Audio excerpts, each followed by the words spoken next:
लिखा कीजिए। और अगर आपको दोस्ती बनाना है तो भगवान को, हमारे दोस्त तो आप जानते हैं, तो दोस्त बनाना है तो किसको बनाइए?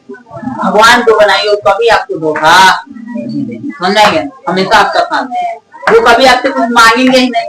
आदमी को दोस्त बनाएंगे तो कभी ना कभी उसको जरूरत पड़ जाएगा, आपको जैसे पड़ता है उसको ही पड़े। लेकिन भगवान से आपको जरूरत पड़ सकता है, लेकिन भगवान को कभी आपका जरूरत है नहीं पड़ता है। उसी पे एक शायरी है, बोला गया था, ठीक है ना, कि हम रोज गलती करते हैं, मैं रोज गलती करता हूँ, वो बख्श देता है, वो रोज बख्श देता है, ठीक है ना। मैं रोज गलती करता हूँ, वो रोज बख्श देता है, ठीक है ना। मैं रोज गलती करता हूँ, रोज बख्श देता हूँ। मैं आदत से मजबूर हूँ, वो रहमत से मकबूल है, ठीक है।